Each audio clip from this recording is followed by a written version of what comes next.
another live stream. It is Sunday. An odd time for a stream, I know, but work issues happen, so here we are. We're going to be playing the MTG Arena Out of the Shadows event, except for I don't have the gold, so we're going to be spend just a little bit of time trying to get back there. Get back to the gold. We need to get an event going. As you can see, we have 1800, just one win. That shouldn't take too long, right? Right? Hopefully. Alright, cool. But yeah, what? I'm here. I'm alive. Yeah, alright. Sorry, you got me not paying attention. Anyway, great. We've been playing this Duracell red list again. Been enjoying it a lot. Even though it's had some kind of wonky draws with it, it's fine. I miss mono red, is the moral of the story. I miss having just a decent generic mono red aggro deck that, 50-50 win rate. We haven't had one of those in what feels like forever, and I know it was pretty brutal and borderline impossible to stop back when it was real good. But, just wish we see that again. I'll show you the list. It's mainly 4-ofs. Synthesizer, Commander Faces Kagazan, Rabbit Battery, Simian Sling, Voltage Surge, Iron Apprentice, Patchwork Automaton. They're all 4-ofs. That's really it. There's a lot of auxiliary cards you can switch in and out. Ogre Head Helm, Lizard Blades, just for memes, I guess. Bronze Plate Bowler as well to give trample in the late game. Yeah, it's a lot of fun. Doesn't win as much as I'd like, but it is what it is. We've taken down Loons a couple times, which is the premier aggro buster deck in Standard, so that's something anyway.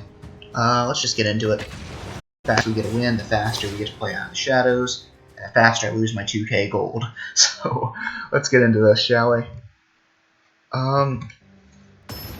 Yeah, so Streets of New Capenna come out, God, a month from now, right? Or something along those lines? Yeah, it's out mid-April.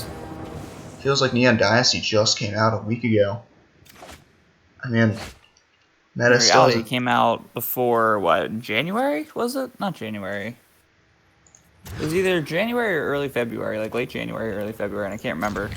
Usually, you got the pre-release promos to remind you what day and when they came out. But they started doing, and I'm really pissed at this, they've started making it so that it just says the year that it came out. You just stamp it, says 2020 for this one, 2022. So yeah, that doesn't tell you much, honestly. Why? Yeah. I mean, I want to say Kaldheim was the last time you got the actual date printed on it. But I could be mistaken on that. Anyway, it looks like we're playing against Snows. Could be a fun deck to play against. I never played against Snows too much, so I don't know how it tends to work. We got a really good start here. Patchwork Automaton is already at a 3/3. Iron Apprentice, just for when it goes down, so that counter. Lizard Blades and Simian Slings, very good augment cards. That is reconfigure, my bad. Reconfigure. So yeah, we're in real good shape. All he's got is a Sculpture winner. His 2 Sculpture winners. A couple duels. Like I said, I think we're in real good shape where we're at right now. Got the Voltage Surge if he does play anything crazy. And sack off. The Iron Apprentice is like one of the perfect things to sacrifice off in this. Yeah, it is. Deck. Yeah, so I'm going to re-equip the Simian Sling to the Lizard Blades to make a 2/2 double striker. Going to deal extra damage when it's blocked as well. Automaton, 3/3. Again, decent attackers here. I am tempted to Voltage Surge one of the Sculptors. Having him untap with 5 mana is a lot, but I think if we just Voltage Surge wherever he plays, I think it's probably better that way. And he's got 6 mana now, so I don't know. The only thing I think he can play that would be really bad is Ren and 7, but still, Voltage Surge kills the token, and we rumble for 6, 7, 8, 9 damage. For the win, yeah. Still nothing for our opponent. Just gonna play Patchwork Automaton, get another counter on the first one, and we're gonna rumble. Ton of damage coming over, so I think that's fine. If he blocks, we're fine with that too. I mean, You can kill the Lizard Blades when we Voltage Surge before he gets the chance to. He also takes a damage, which is relevant. Submit 0. Yeah. Well, if I sack the Apprentice, that would mean that the Lizard Blades lived, even if he does counter the spell. So that may have been a mistake. Oh well, it's fine. We're fine.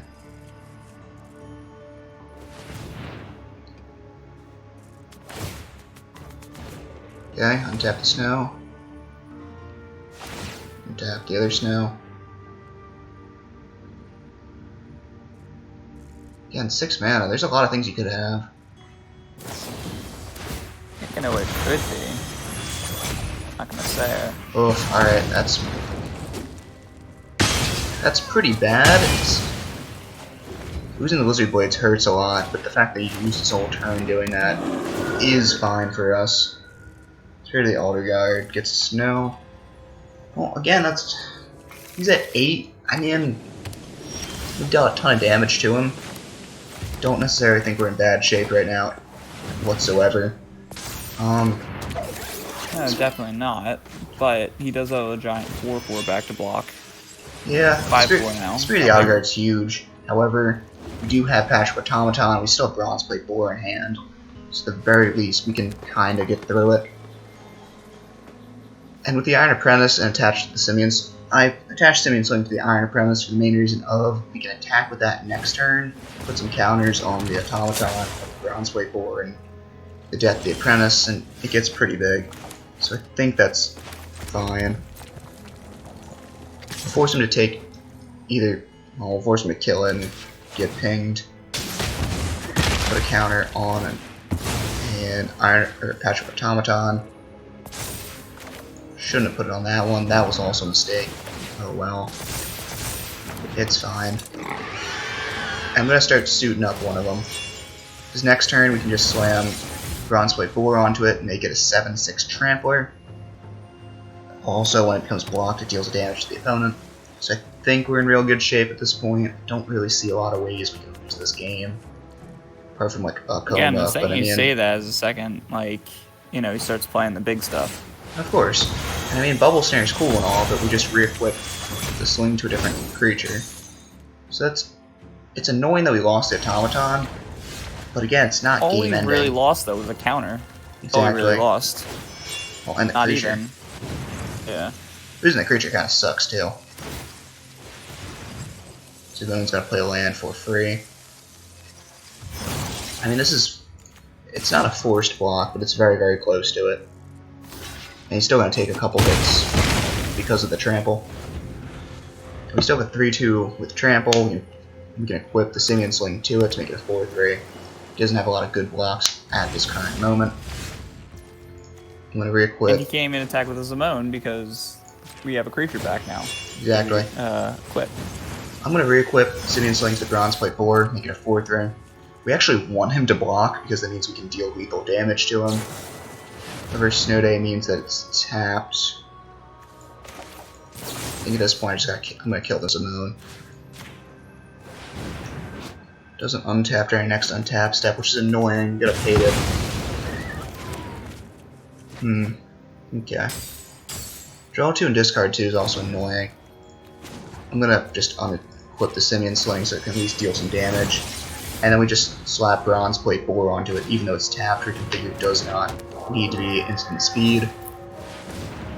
Ascendant Spirit's probably the most annoying card you could have had. Let's make that thing a 4/4 flyer.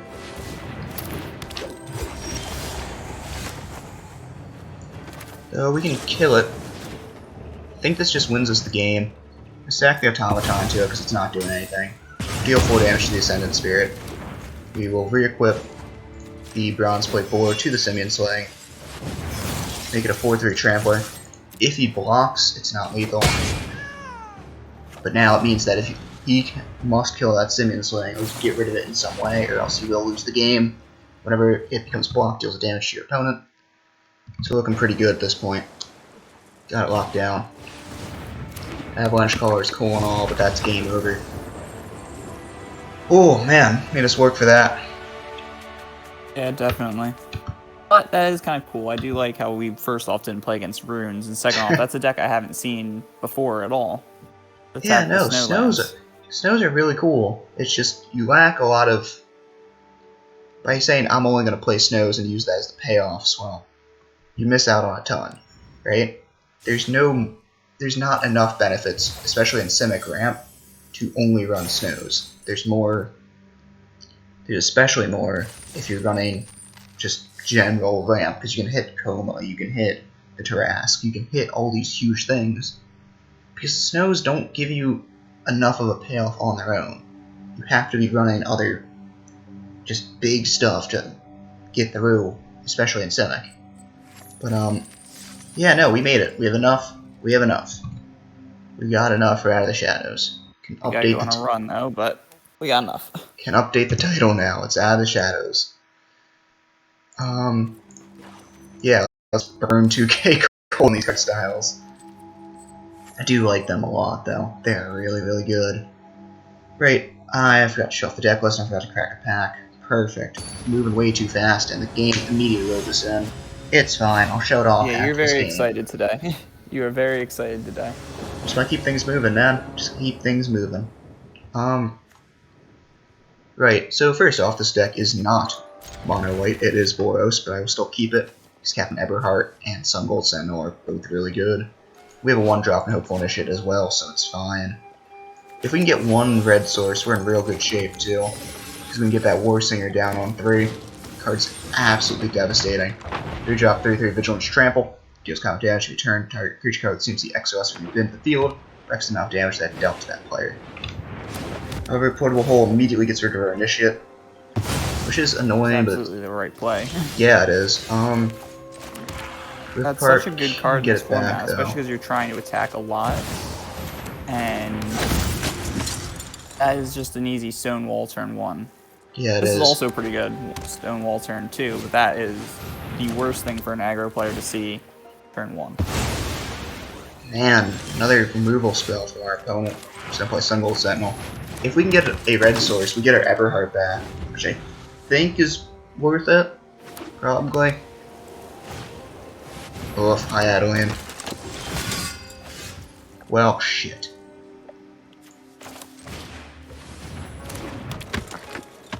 Right, how so badly do we need, yeah. we're in real bad shape. How badly do we need the Sun Gold Sentinel? We're gonna have to double block the Adeline, I think. There's no other real ways around it.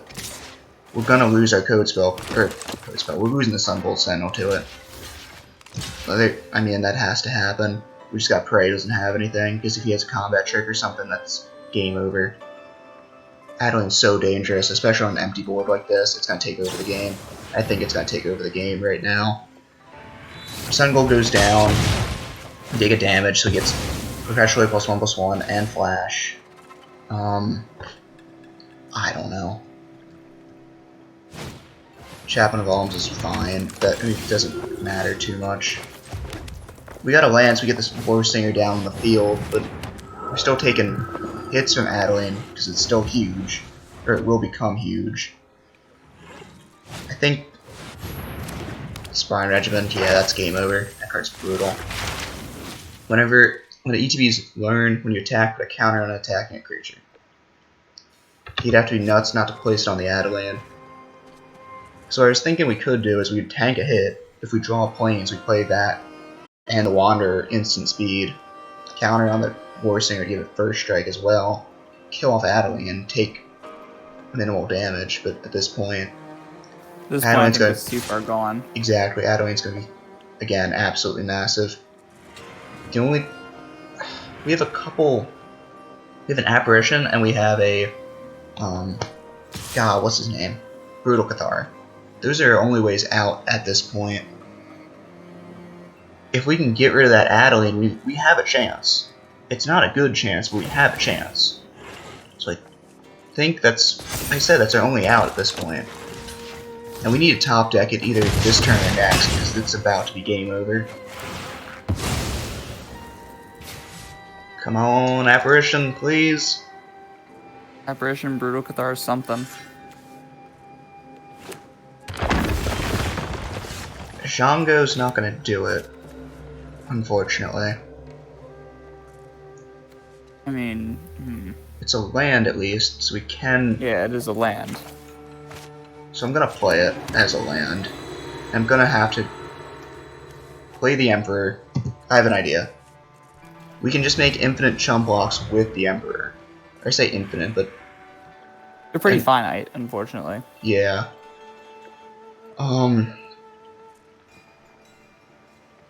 It's not a great play. It's our only play we've got that could potentially ensure we win. It buys us time. That's all it does. And I think I know exactly what we need. Like, we just need one of those exile cards. Exactly. We have enough of those, I think. However, just getting there is going to be very, very difficult. I do think we throw away the code spell first, though. Yeah, I agree. Code spell's a bit weaker than a 2/2 knight. It also stops his chain of hitting us for 1, which I like that a lot. Yeah, so...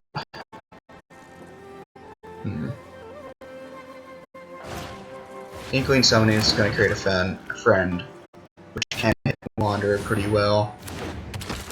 Sun Gold Sentinel, We get but red we have no source, we get the Town recursion. Razor Siren. That's true, that would help a lot. We did get that red source. So I think that's the play, just play Town Razor. Town Razor, he has a non-basic land. Just by sheer luck, I guess. So it loses all abilities, except mana abilities, which doesn't really matter too much. Nah, it doesn't matter that much at all.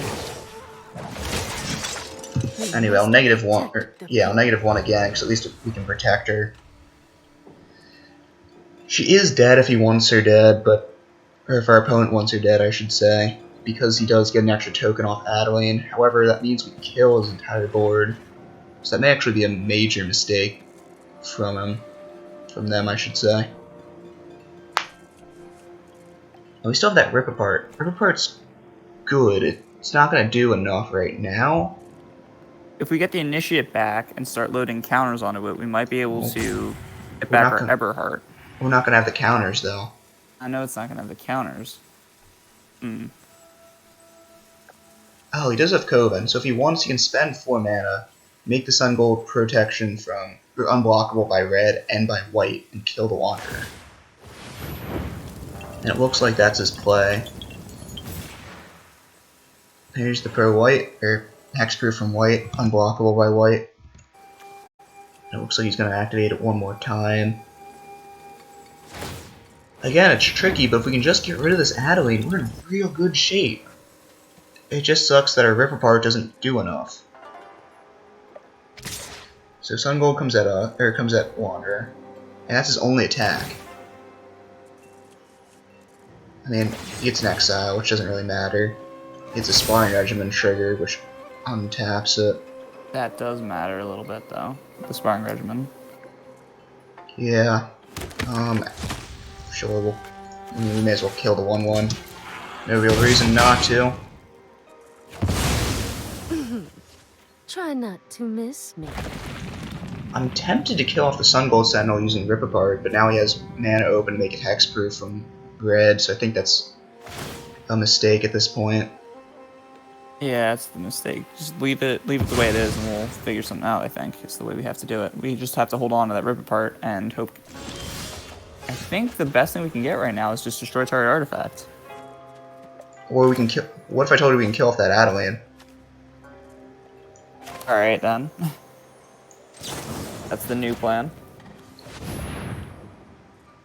So we'll deal 5 to it, and then we'll play Rip Apart and kill it.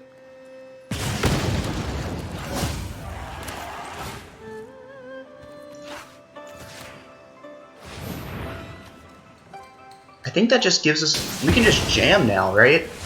Like, I know... Okay, so here's what happens. He eats our Vigilant Samurai with a 4/3, and just takes 5, 6, 7, 8, 9. I think that's fine. Yeah, alright. And I mean, we can't block that Sun Gold Sentinel anyway. He has mana and he has Coven. So that's... and he's showing that he's willing to do it, too. Exactly. So. Oh, duh, we do have a recursion, that's why the Sentinel's relevant. I'm dumb.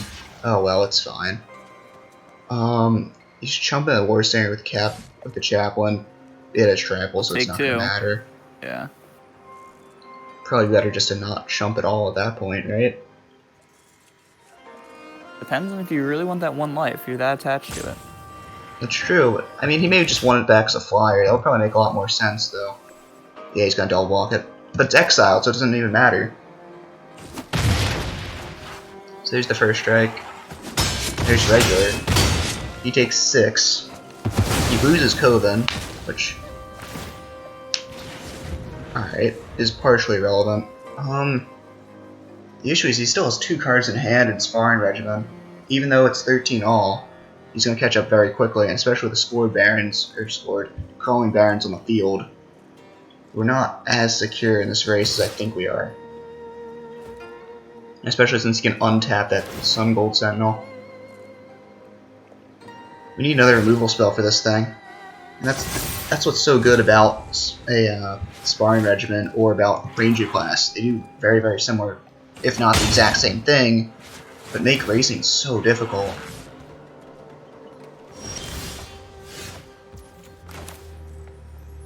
Don't think Simian Sling is going to do it. However, it's going to make our Town Razor a bit bigger.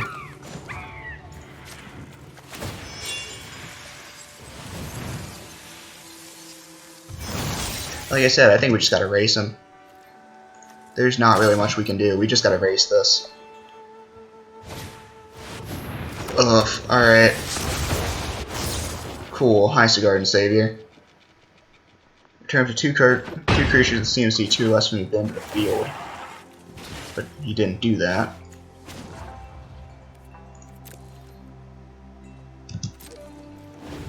Alright, well...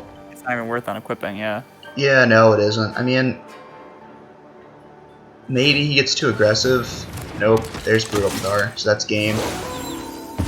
Brutal Cathar grabs our last creature and we take 10. Cool. Alright, well. Yep, that's the game. Almost had it, but those 3 removal spells early from him were just so brutal. They were huge, yeah.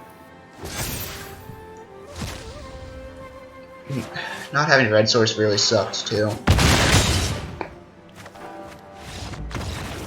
Damn, dude. Sparring Regiments. Those 3 enchantments, I shouldn't just say the removal spells only, but Sparring Regiment, sure, you got maximum value out of his cards. That was... Yeah, Sparring Regimen is... I'm surprised I don't see it more often, 'cause that's a really, really good card. The issue is it's a 3-drop enchantment. Mono White doesn't really... If you're getting a turn off, I say a turn off, that's kind of like a turn off for Mono White. You stop playing aggro spells, just slam that on 3. Not really going to do you too much good.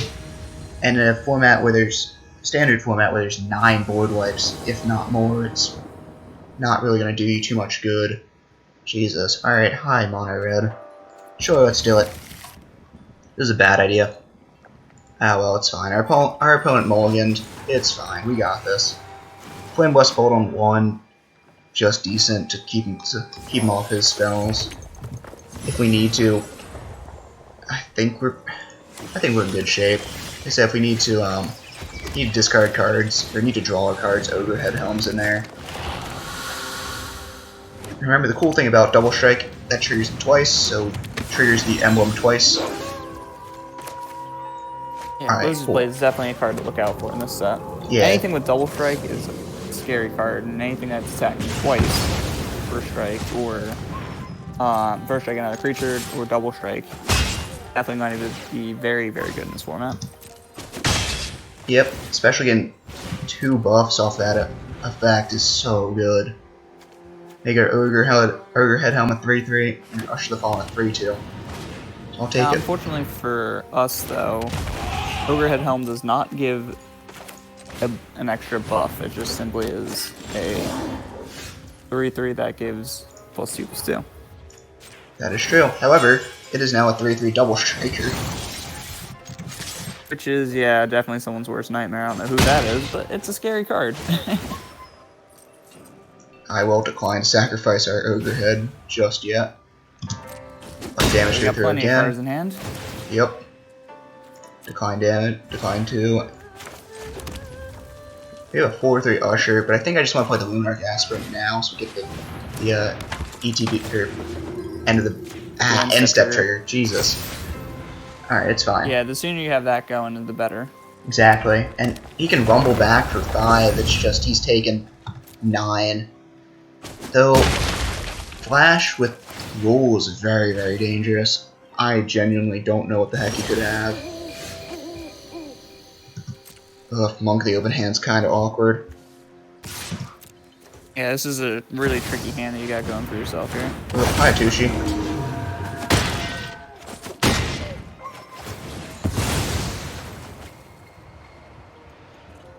Alright, I'm okay with that trade. I know he just ramped himself to the moon, but I think we're fine.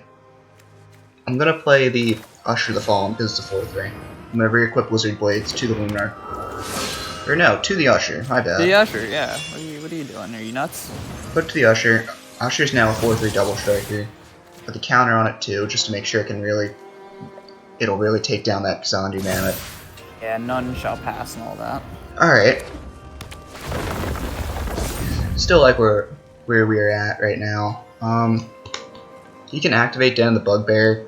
Don't think that's too relevant.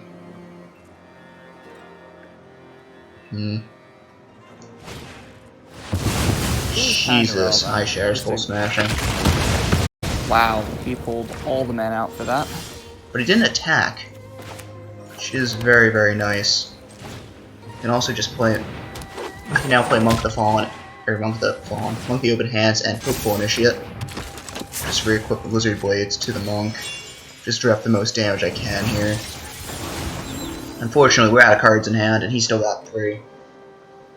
That Shatter Skull smashing was devastating. That was huge, yeah. However, it looks like he's out of gas. He's just hitting lands. We're gonna take a hit here, but we can hit back for more. Oh, high Angel Fire Ignition. Alright, let's go. Yeah, here we go. This is the turning point. This is the power of Angel Fire. Yep. 4-4 Double Strike, Trample, Haste, Indestructible, Lifelink, Vigilance. That's all the abilities, right? Double Strike, Vigilance, Trample, Lifelink, Indestructible. That's not even fair at this point. Plus 2 counters, we can do it again. I mean, it doesn't matter what he has. 2 counters and we can do it again, yeah. It doesn't even matter what he has at this point. Garbage Tracker's cool and it's gonna kill the Initiate, but we still have a, 4-4 Double Striker. That's 8 damage. You're gaining 8 life off of this too. That's true. Don't even think he has an attack with the Mammoth, I guess. I mean, that'll be a 5-5, so we'll take another 5, but at this point we just gained so much life it doesn't even matter. Yeah. And there's no way I'm blocking this. I'm not gonna touch it. I don't want to lose to a combat trick here, because we'll put another 2 counters on the Monk. The same thing will happen. Except for now it'll be, what, like a 10-10? Or 10. It'll be 10 extra damage now. Yeah. Or no, it's a 6-6, my bad. 6-6 with all those abilities. Yep. I just don't think he has any ways to deal with this. He can play Cemetery Prowler all he wants, that's still a 5-6, but he has to block so much in order to just not die. And Magda's cool and all, but it just doesn't do anything either. It's gonna stick all in front of it so we get our choice. I do think we want the Prowler dead. I think we want the Prowler dead first, and then we want... Yeah, because there's no combination that'll keep our thing alive. Oh no, because that's freaking... It's indestructible, because why not? Yeah, I think we just want it like this. The Prowler, and then definitely... Man, I forgot I had indestructible. Yeah, I don't know why either. Unfortunately... Alright, so we're back up to 25. Yeah, we're at 25. Our opponent has Xanadu Mammoth and Magda, compared to a 6-6 Double Striker. He's got a land, so he's out of gas. Werewolf Pack Leader is super annoying, but I think that's fine. I think we just attack with the 6/6. There's no Yeah, way he send can. it, and then He has no way to block it profitably. He just chumps with Magda. That's fine too. yeah, that's probably all he can do. That's all he can do. Magda's doing the least here. Don't Yep. need any more mana. Yep. We'll just play AO the Dawn Sky. When this thing goes down, we just get 2 More counters. Well, I don't think we want 4 counters. 6/6 at double strikes borderline. Yeah, it's scary, but I'm saying either more counters or you get some other stuff. Unfortunately, that leaves us open to attack from the Mammoth and the Pack Leader. Means he'll get guaranteed damage and a guaranteed card, which is fine. It's annoying, but that's the game because we have a 5/5 flyer and he's at 4. So I'll take it. Man, So Angel what did we Fire learn Ignition. today? Angel Fire Ignition is so good. Holy crap, dude, that card's busted. Turns out getting a double striker with trample lifelink. I'm not gonna run through it again. It's so good. It is just so devastating, so difficult to combat. Hey, it looks like we leveled up as well. So we get one of these 90s inspired mastery orbs. And we do need to crack 2 packs. I'm going to show off the deck list as well, in case any of you guys want to recreate this. Don't know why you would, but, you know. It's always nice to show it off, I guess. Let's see, what do we want Colin? I think we're working on... Yep, we're working on the, Oh, I still haven't gotten all the legendary lands. My bad. Let's just get that now. So, something that was pointed out to me, which I find very, very amusing. The green sleeve, the Kappa Cannoneer. This is a blue card. They just couldn't find, like, Boseiju or something. They had to, like... Doom Turtle. I get, well, it's Blastoise, actually. But, still, like... I love how it's Kappa Cannoneer. A blue card in the green... as a green sleeve. I find that very amusing. Let me see something. Alright, that's fine. Great. So 2 packs, and then we'll take a look at the deck list. So, Colin, what pack do you want to crack? Oh, what the hell? Oh, Hey, how do we get what do 6 you mean? alchemy packs? I don't know, but we'll go alchemy. Sure, let's do it. I should be excused from guessing what the rare is, because I know none of these rares. Alright, fine. We'll just crack it, I guess. Because it's not fun guessing against myself. Junkyard Scrapper. 3/3 for 3 when it ETBs, or non-token artifact ETBs. Exile random non-land artifact card with CMC, with lesser CMC from your library. You may cast that card until end of turn. Yeah, like, was I Damn, really gonna that's guess that good. card? It is good, but was I really gonna guess this card? No, of course not, but... Jeez, just chain artifact spells, because at the end of your next turn. Damn, that's real good. Anyway, great. Oh crap! I forgot to crack another pack. It's fine. We'll bookmark it, or bookmark it. Whatever the hell it is. Bookend it. Great. So I'm gonna try to go through the highlights because there's about 30 unique cards in this deck. So really, it's gonna take a while to go through all of them. So I'll just go for the rares. Hopeful Initiate, great for destroying artifacts and enchantments. Does what the card says. There's not really too much more I can say about it. Training is surprisingly effective. I know Mentor was its preceding ability, I guess. Wasn't really that great because there wasn't a lot of good cards with Mentor. However, Hopeful Initiate, one of the best cards with Training, and again is very, very strong. You think you can only get a couple counters on this thing, but routinely I get like 3 or 4. At least not on stream. Can never get it on stream for some reason. Great. Luminarch Aspirant, again, one of the best cards for white in Standard right now. 1 white for 1/1, beginning of your end step, put a counter on a creature you control. Still very good, it just prevents you from getting that really aggressive 1-drop 3/2, 1-drop 2/1 into a 3/2 Rumbling. It's still strong. I'd argue it's just as strong as before, but a little less aggressive, more defensive this time. I mean, it is what it is. Captain Everheart discounts your spells. Spells your opponent's cast cost more. Your spells your opponent's drew this turn cost 1 more. Double Striker as well, so it helps a lot. with those Eternal Night, Eye of the Shadows abilities, just gets a great base. A 1/1 double striker is not great. However, if you can get a couple hits in with various creatures, make this thing huge. Very, very dangerous as an attacker at that point. Faithful Absence, just good removal. Lion Sash, great in late game board stalls, especially if your opponent's got recursion. Just exile their entire bin. This thing gets huge. The creature that you slap it on gets huge as well. Very, very nice. Sun Gold Sentinel, same thing, but very, very good in mono white mirror. I say mirror, this isn't mono white. But very, very good against mono color decks, especially since it can gain hexproof and unblockable from that one color. Along with that, can get rid of any annoying recursion decks. Wizard Blades, just give something double strike. It is what it is. Like, it says what it says, you know? Giving something double strike is so, so dangerous. Ogre Head Helm, card draw in the late game. Sucks that you have to sack the creature, but there's gotta be a downside to drawing 3 for free, so there's that. What else? Adeline's just a tank. Brutal Cathar's very good removal. Elite Spellbinder, very good for picking apart your opponent's hand. Maul Skyclaves, great for getting extra damage in. Skyclave Apparition, again, premium removal. Reckless Stormseeker, great for attacking on 3 with a 3/3, or potentially bigger, depending on how many times you get the Out of the Shadows emblem. Angel Fire Ignition, you just saw, won us the game. Card's super dangerous. Venerable Warsinger, doesn't see a lot of play, but a 3/3 Vigilance Trample, that when it deals damage to a player. Returns a creature that seems to be extra less from your bin to the field, wrecks enough damage that it dealt, is super dangerous, especially when you get a ton of a perpetual +1/+1 to it. Can get out of hand very quickly.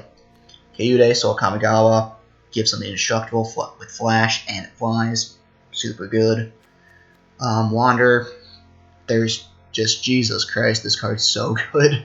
Takes over games very, very, very quickly. The +1 counter, instant speed, plus first strike, super dangerous. Creating friends off the -1, very, very nice. -2, just removal, and gain 2 life is just unnecessary, but super dangerous as well. Town Razor Tyrant, land destruction, it's a 4/4 flyer as well. Very, very good. Blade Historian, giving attacking creatures double strike is super dangerous as well. Shaun the Scalds is great card draw and can make things huge. There's a lot more variants in this deck than I thought. Holy crap. AO the Dawn Sky is a 5-drop, 5/4 flying vigilance. When it dies, you get any number of non-land permanent cards with CMC 4 or less from among them. Total CMC 4 or less from among them onto the field. Or can put 2 counters in each permanent you control. Very, very good both ways. Goldspan. Jesus, this card's super good.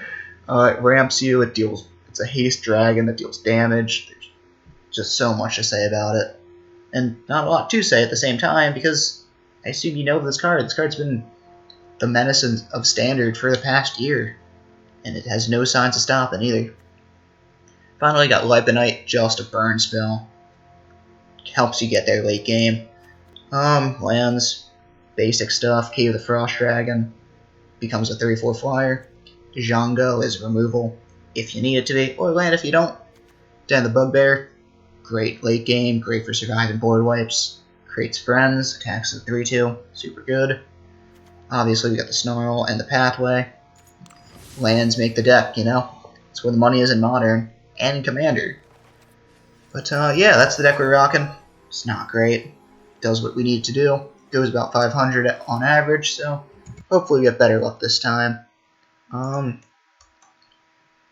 Yeah, I don't know. Anything you want to add, Colin? Not really. I mean, a lot of those cards are just solid cards. There's not really anything special. Exactly. That's what makes Mono White so good. Special. They're just good. They're all good value creatures. That's what makes Mono White so. Jesus Christ. In the case of in the case of Angel Fire Ignition, just absolutely broken nonsense. Yeah, that's the thing. A lot of Mono White's just good stuff that just beats the crap out of you early. Super difficult to stop. Right. We should have opened 2 packs, right? Yeah, we're about to open up another one. It's my choice. You forgot 2, didn't you? Yeah. Alright. Look, it's my choice. I'm gonna open one. Go for Crimson Veil. Sure. What do you think the rare will be, Colin? Oh god. Let's go with the Angry Frog. Golnock, the Omnivore? Yes. Cool. I will say Olivia's Attendance. It's a very wild card. Golnock, I believe, is a mythic. But I could be mistaken. Just want to do Alchemy and Alchemy hang on, let me check real Kamigawa? quick. We'll do an Alchemy Kamigawa. Because I know mine's a... Omnivore is... I know mine's a rare, so it's fine. Oh, why is it not telling me? Colin, it doesn't matter. We already cracked a pack. Yeah, Golnock is a rare. Yeah, well, whatever. It's fine. I guessed a rare too, so it falls to me. Got Runaway Growth as a rare for Alchemy Kamigawa. Whatever it's... Wow, that's actually really good. I mean, it's a 4-drop, so it kind of sucks, but still. So starting intensity is... There's no reason why it has to be arena only or digital only, because it's easily tracked.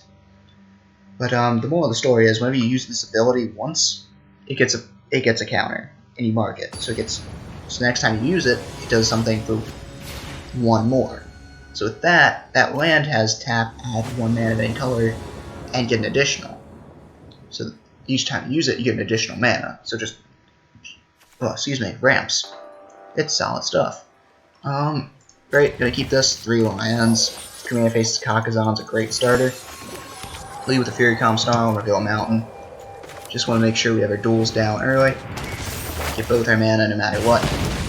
And I think we want to put the count on the Captain Eberhardt, so I'm going to play that next. Oof, Rabbit Battery.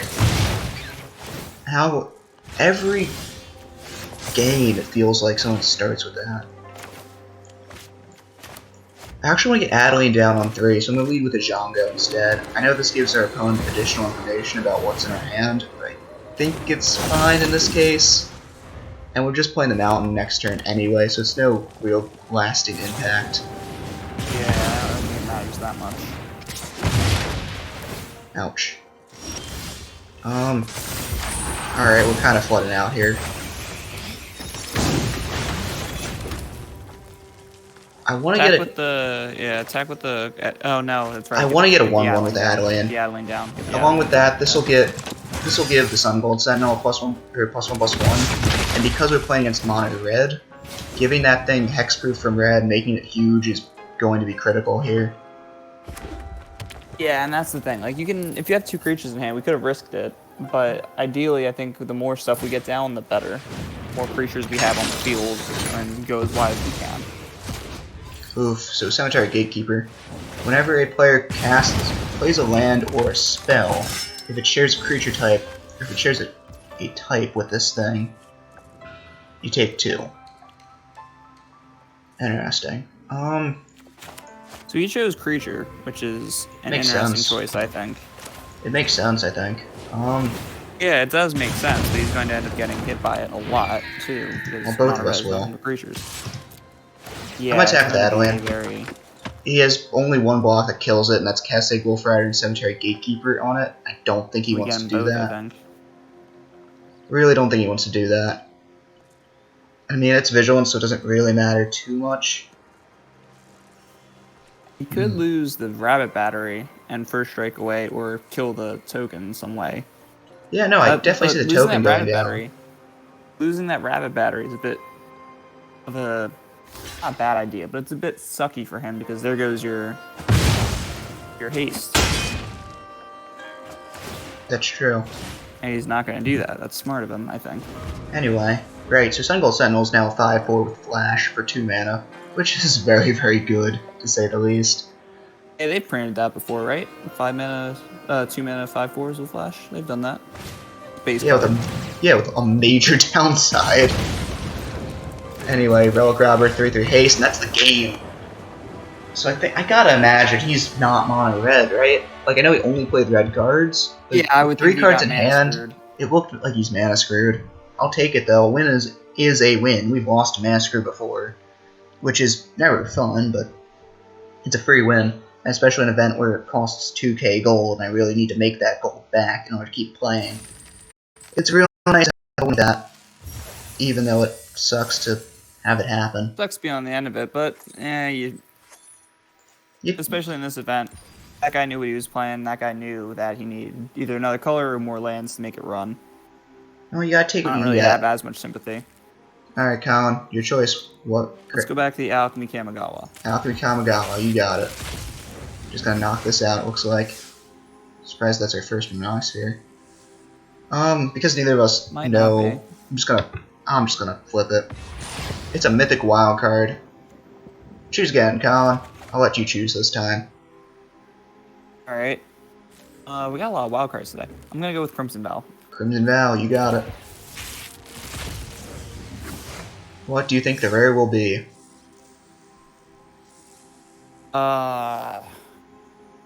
Storm Carved Coast. I'm gonna say Runo Stormkirk. It's Dollhouse of Horrors. Oh, this card's silly. Creepy. It combos very, very well with Scoot Mob. So what happens is you play it for 5, you have your Scoot Mob die, and then you cast it. Then you one tap, create a token that's a copy of it, except it's a construct. So now whenever you play a land, you get a copy of Scoot Mob because you should have because of 6 mana or Dollhouse. 6 lands. So what happens is you get a copy of this thing, except for because it's a construct, it's now a Scoot Mob construct. So you get +1/+1. You play a bunch of lands. Each Scoot Mob's power and toughness are equal to the amount of power and toughness or equal to the amount of Scoot Mobs that you control. So you just get a billion of these things. I mean, alright, we have no red sources, but Battlefield Raptor on 1 is super dangerous. We don't need no stinking red source. We don't need no red source right now. Battlefield Raptor into Lion Sash into Adeline is so brutal. Really gotta hope he doesn't have anything.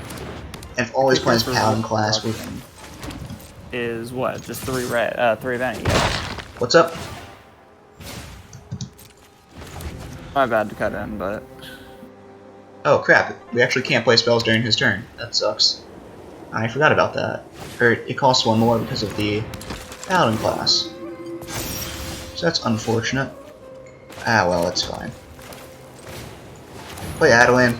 Just wanted. Maybe I should have just played the Den of the Bugbear tapped. But I do want to tank on the field now.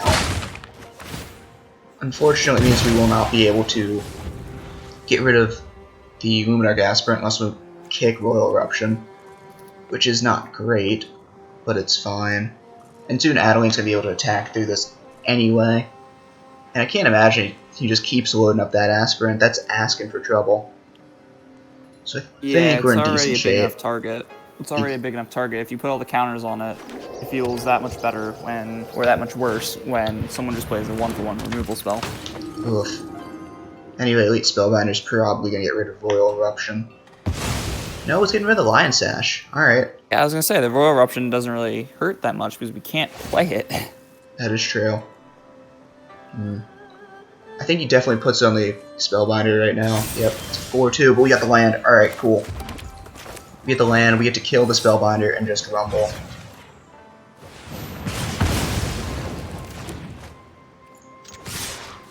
That was absolutely huge. We definitely needed that, or else... I mean, it just... I don't really want to sit there and trade, you know? We can't... or not trade, but trade Adeline for Spellbinder. That's not where you want to be. Yeah. Being able to effectively blank that turn for him is critical. Even though we still lost that Lion Sash. And I mean, I know the unfortunate thing right now is we have no cards in hand. Exactly. So it doesn't matter how much damage we do to him. He still has more cards in hand. If he hits us, there's a higher probability of him having a creature. Or just a Maul of the Skyclaves. Sure. Ha! The funny thing about Maul of the Skyclaves is it looks like they travel in pairs. Or, yeah, we get a Maul of the Skyclaves. Sure. Saying GG. Nice. I mean, that's cool and all, but his is going to grow faster than ours will. Because of that counter, his is going to be a 6/6. We can't attack through with Adeline. But he can't attack right now either. Well, he'll be able to, Clarion Spirit. If he plays a second spell, he gets a flyer, and he plays Captain Eberhart. So that's a flyer. He can't attack, they'll just bounce, currently. Blade of Storing gives double strike. I can play it, but it won't give any perpetual counters. Wait, if we play it... I'm tempted to just play Blade Historian. Blade Historian, attack the Adeline as a 6/6 It'll double be a striker. 6/6, but he'll first strike with... It won't matter. He'll first strike with the Everheart, and he'll be able to kill the token, so it'll only be a 5/5. No, it won't count. It won't matter, because Adeline has first strike as well. So they'll trade. And I think we're okay with that trade. Yeah, I'm losing my mind. Yeah, I think we're okay with that trade, definitely. And we may as well attack with the Battlefield Raptor as well, because it's a free attack.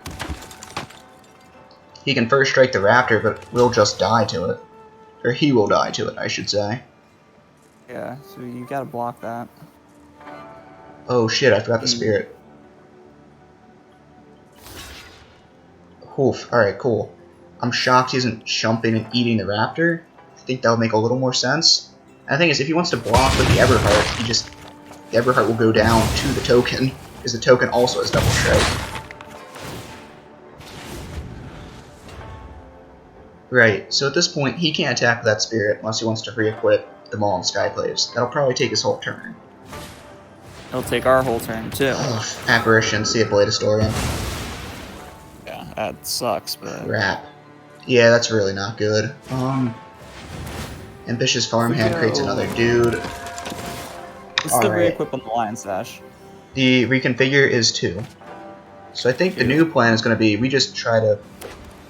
I say weather the storm, but I think we basically have him. I know he has more creatures on the board, but we just gotta wait for him to get just a little too aggressive, and that'll be his downfall. I don't really want to reconfigure Lion Sash just yet, and there's tons of permanents in the bin for us to eat there's using tons it. of stuff for us to eat, yeah. So at this point, I think we just can tank a ton of damage. We're gonna have to re-equip that Maul of Skyclaves probably to the Lion Sash, because I know he's gonna equip his. Or our opponent is going to re-equip theirs, I should say.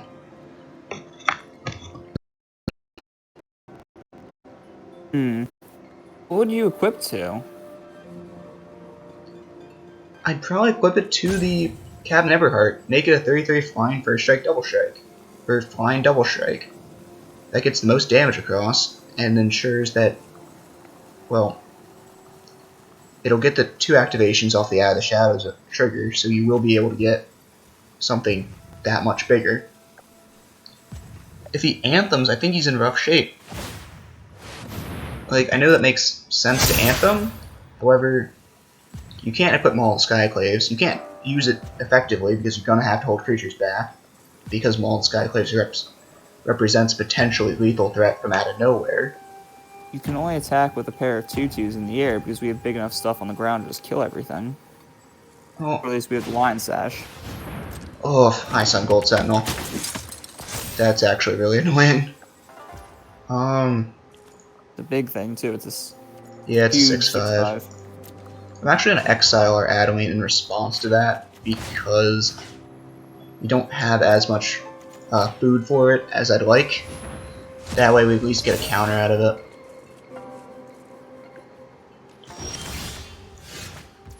Flame Blessed Bolts. Probably really good here. It sucks that's exiled, but it means you will no longer have a double striker, so I don't really have to worry too much about it. I'm gonna equip the Maul of Skyclaves to the Raptor, or to the Lion Sash. If I attack, it forces a block, but I think we need it back to block. We do need it back to block right now, I think. Means he doesn't really have much good attacks. Well, he does off the Sun Gold Sentinel because he has Coven. Sun Gold 3, can 2, get and through, 6. yeah. Sun Gold can get through, unfortunately. I think we just kill him in the air next turn. Almost. We don't. How do you see that happening, Colin? Cave of the Frost Dragon? Oh, that's true. But then we leave ourselves wide open. You're right, but we'll theoretically only be at 10. We'll be at 10 instead of, you know... Well, we're going to be at 8. That Sun Gold's going to be lethal. We can't block it because it's hexproof from white. Hexproof and can't be blocked. Mm-hmm. Lion Sash is technically white. I'll eat the aspirant. We need a removal spell for this Sunbolt Sentinel right now, or else we will lose the game. I don't think we're gonna get it. We didn't get it. Damn. Alright, we attack, we lose our Raptor. That's just game You better over. attack with the. Yeah, that's you better game over. We got attack nothing. with the, yeah. God Unfortunate. damn it, dude. Look at how many lands we had. That's what, 7, 8 lands? How many spells? 1, 2, 3, 4, 5, 6, 7. It was 7 to 7. You have to be kidding me, dude. A deck that's already kind of light on lands. Exactly. How the hell has that happened? I've seen 50-50 splits more often than not in this game. I don't know why. Honestly, it's getting frustrating. Cause I get it, random probability and all that can happen, but it seems like 50-50 is the norm rather than the exception, right? If you're talking like pure statistical randomness, or at least maybe not pure statistical randomness, if you're talking like based on the deck makeup, it should be about 1/3 lands compared to the rest of the spells, right? That's what should happen. So it's frustrating when that doesn't happen. I don't know. Whatever, it's fine. We're back to Duracell Red. And we gotta update the stream title to say, but I don't have the gold. Yo, welcome to the stream.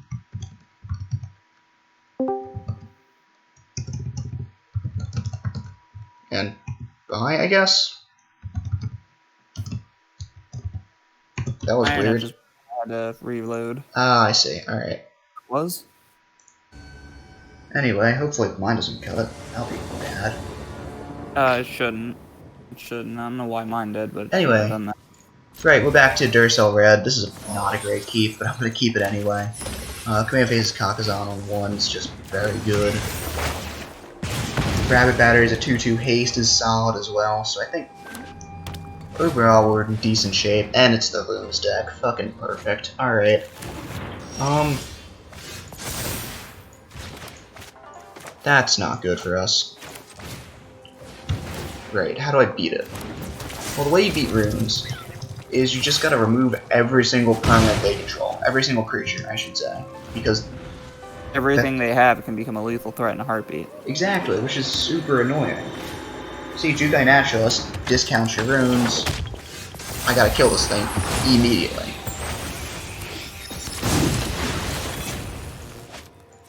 I'm tempted just to play the Synthesizer over the Abrade, at least right now, to try to hit something, so I think I'm going to, but that may be a mistake, because I need to hit a land. And I hit a Synthesizer. Crap. Well, that sucks. That was a mistake. Damn it. Damn it, damn it, damn it. Well, we lose a Synthesizer, so that's really not good, but... ah well, it's fine. We are fine. Crap, Hyrule Forge Champ. Sorry, he still doesn't have the mana to... It doesn't matter, he has life. He's gonna have lifelink, he's gonna have Tranquil, so that's our whole deck gone. I mean... yeah, which is a bit upsetting. That's effectively game over on turn 3 because of how... or on his turn 4.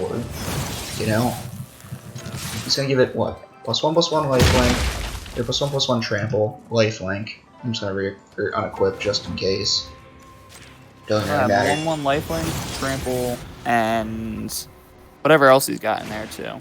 And a Kami, so that thing's gonna get huge too. And a Kami. Yep. Alright, that's it. Game over. Well, I shouldn't say The not only good yet. thing is... the only good thing is he doesn't have that much mana. Exactly. And Voltage, oh my god, Voltage Surge just maybe saved our lives. Doesn't matter what I hit, anything that deck's playable. Didn't really want to land though, unfortunately. I'll reattach to the Etching of Kumano. Though that 3 life, or 2 life could have been, might be incredibly relevant. I don't know off the currently, because obviously you're not going to know how relevant it was till the end of the game. But that 2 life may just have bought him a bit of time, especially if we can't hit anything to save our lives here. And he's got a second Runeforge champ. Crap. That sucks. That's great. I'll get the lifelink 1 back from Of course. And he has the land for it too. Shit. Alright, well. Yep, Runa Sustenance on the Kami to make it a 4/4 lifelink and trample. Again, it's just way too much to deal with.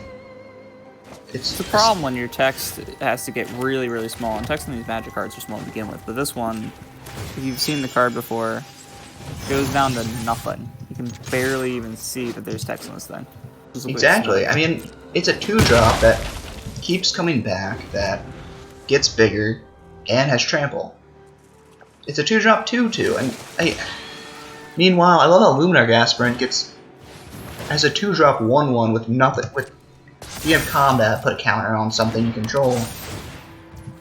Nothing, nada. That has to get alchemized because it's so dangerous.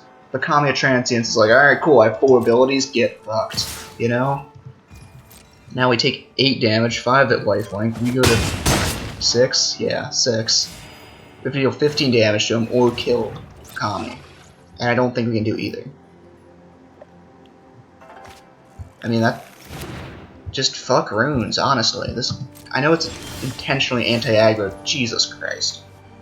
Fuck our deck too, I guess. 1, 2, 3, 4, 5, 6, 7, 2, 8 lands.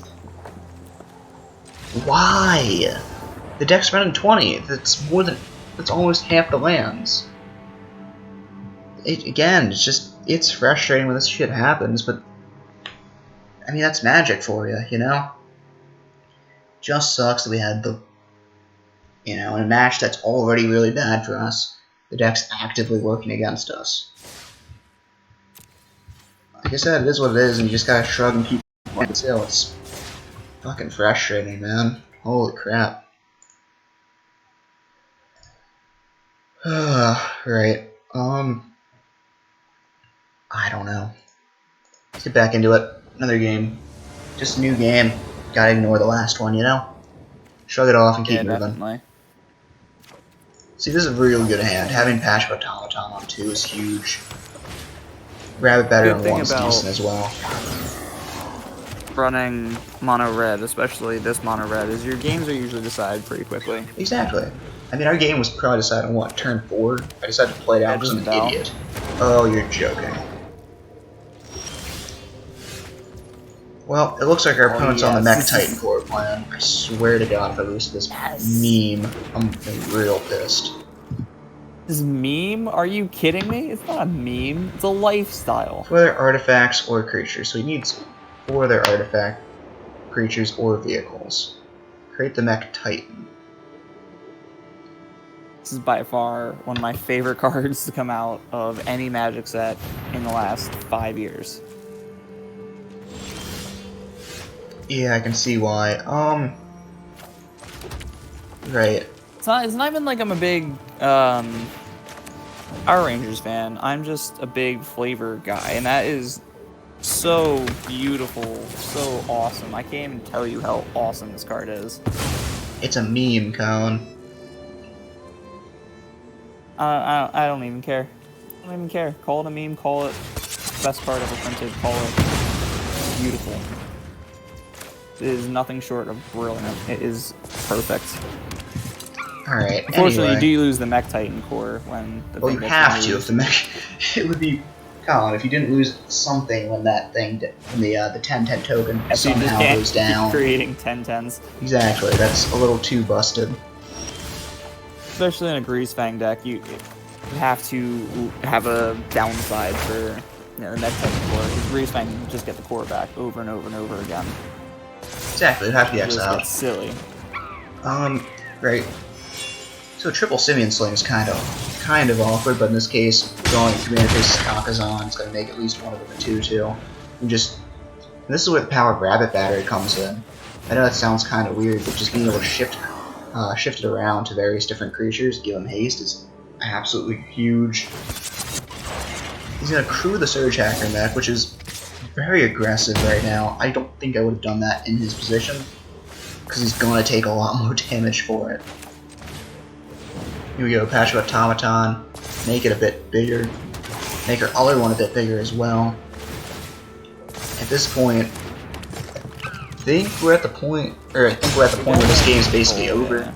Having Simian Slings that ping your opponent when they become blocked, is very good. Borrowed time, alright. That's annoying, but still, I think this game is all but wrapped up at this point. I don't think he can... yeah, he's not attacking. Alright, Want to just load up a patchwork? I feel like that's the best idea here. yeah.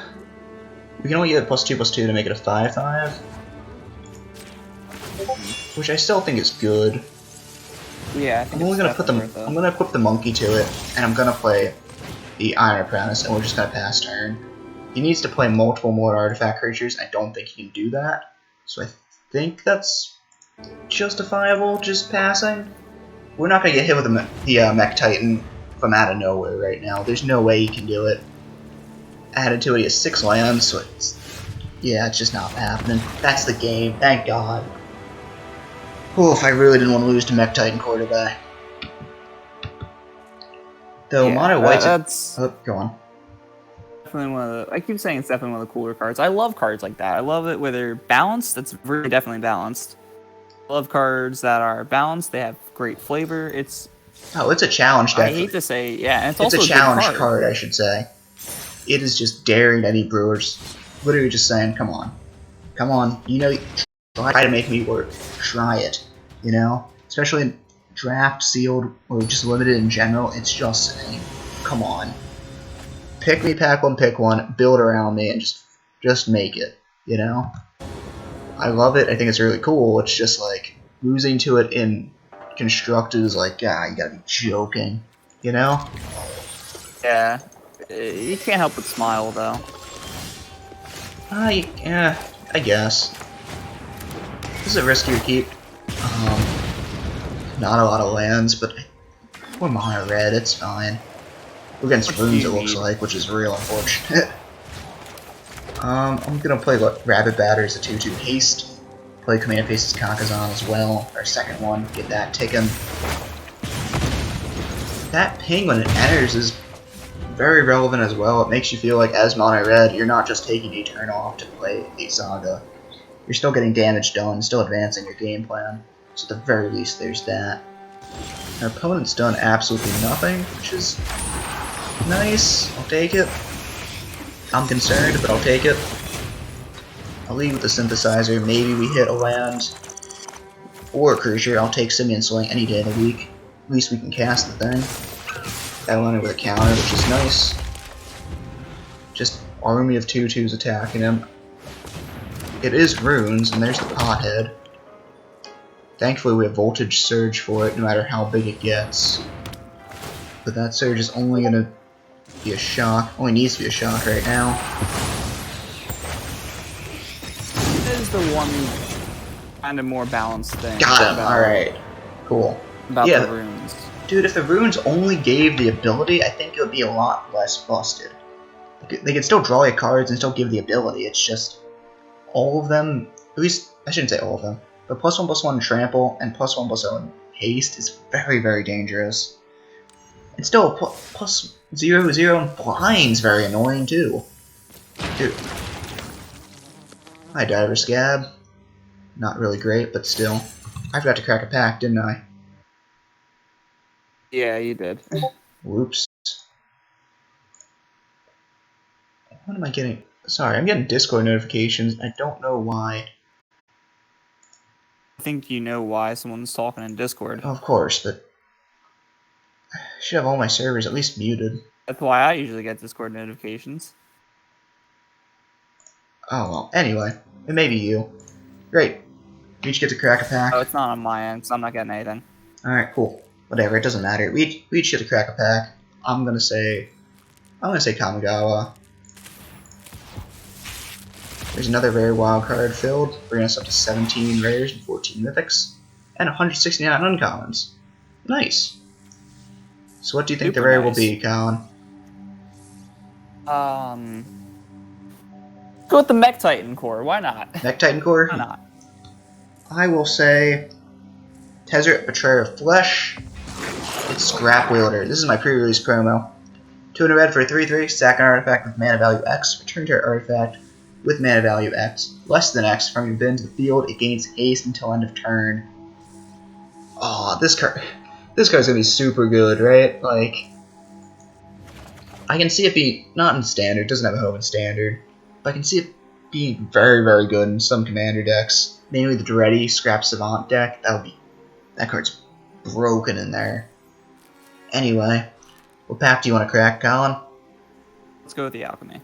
Alchemy Kamigawa, you got it. And again, since you don't know the rare, and I don't really like guessing against myself. Ooh, Bellows Breath Ogre. This card's cool, I just think it's going to be immediately removed every time it comes down, right? Like, a 3/3 when it attacks, deals damage, then 2, then 3, then 4.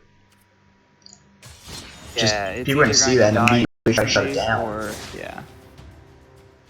Because again, if you let it get that to the point where it's dealing like 20 damage, I mean, you probably already lost that game. It's not because of Bell's Breath Ogre, it's because you couldn't remove a 3/3, you know? Though it is pretty good removal, right? Like, especially if your opponent's trying to curve out. Just disrupts the game plan at every step. Right, so this hand's kind of awkward having 2 Reinforced Ronin. They're good cards, it's just not... You don't really want to see 2 of them, especially when you're opening. I'm gonna leave with I Commander do Fate. think it is a more balanced card. Yeah, I know. I mean, there hasn't been a lot of 1-drop 2/2s of haste. Crap, it's runes. We're gonna lose. We have no removal. Like I said, the way you beat runes is just making sure they don't have creatures. Every one of their creatures can get absolutely huge very, very, very quickly. Along with that, they just draw a ton of cards. It's so difficult for any aggro deck to keep up with that. Hell, even Control can have a tough time going 1-for-1 with them. Right, so can Discord stop pinging? I muted my channels. I don't know if it's you or me, Colin. It's starting to get a little annoying. It's you! I'm serious. Alright, if you say so. Anyway, them not hitting a land from that Commute Spirits is kind of nice. Crap, Generous Visitor. Never mind. Might mean the other way around. Doesn't need the land. Yeah, I may not need a land, but... Right. Generous Visitor is one of their more dangerous cards. A 1-green 1/1 that, whenever you cast Enchantment, puts a counter on a creature you control, just ensures that every single creature is a massive threat. I'm gonna opt to play the Ronin over the Iron Apprentice or the Rabbit Battery, mainly because I just want to. It's gonna get in 2 damage. I'm paying 1 for a shock. That has Rebound, and can be discarded to draw a card. Which is how I see Reinforced Ronins. They're good cards, but I just see them as like kind of a shock with Rebound. Or not with Rebound, with a free buyback. Crap, well, hi Runeforged Champ. You're basically just costing, if you guys remember the dash ability, a number of different sets. I believe it was a number of different sets. I wasn't really playing that much when it was around.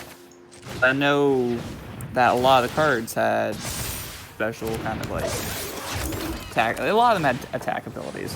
It was just a little bit cheaper to get your big old 5/5 or 6/6 down, and your card would go right back to your hand. You're essentially just dashing a 2/2. Exactly.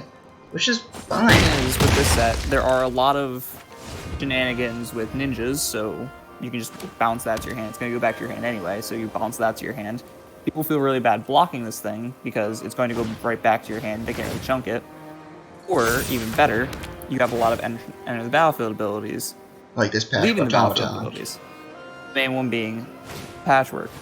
Oh You're going to man. get that counter, you're going to get whatever ability you have for leaving the field, you're going to get that attack in, you're going to get that ninjutsu. It's a good card. Just pales in comparison to a 5/5 lifelinking Runeforged champion. 7/6 lifelink haste. Oh goodness. Can he make it? He can probably make it a little bigger too. Nope. Oh, he can. So it's a 9/7. lifelink. He's at 12.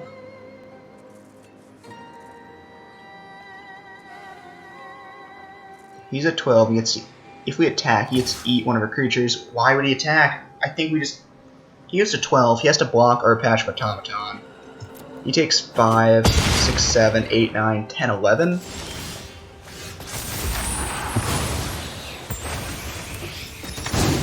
Hope I did my math right. And before that? Yeah, we got him! Oh, God. I can't... Oh my so god. afraid of the Ronin.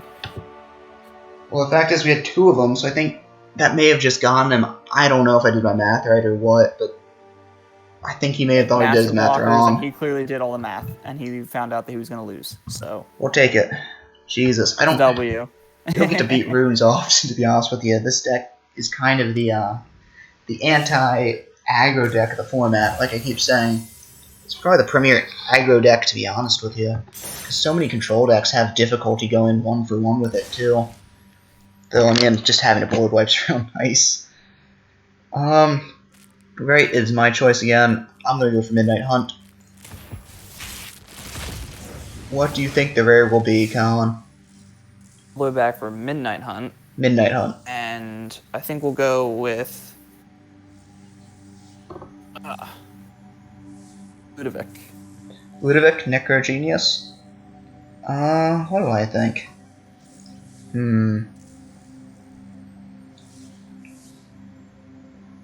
I'm gonna say, what's the black black werewolf?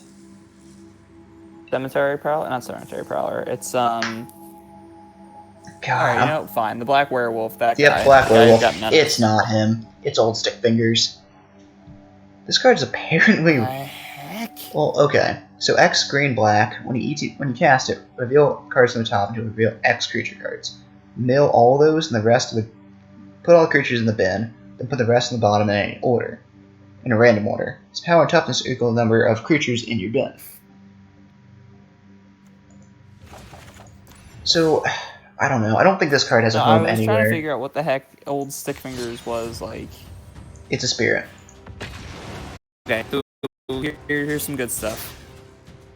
According to the MTG fandom wiki, Old Stick Fingers, he's a horror from Innistrad. It's an ancient creature, thousands of years old, with thousands of names like Aval, the Vine, Lord of the Hearth, Makath, and the Destroyer. He is a Earth Spirit, and an entity summoned to protect a certain area. He's summoned through a ritual using a wooden mobile and a sacrifice from an animal. Though the thing is, the funny thing about the sacrifice with the animal, because there is a magic side story based around Old Stick Fingers.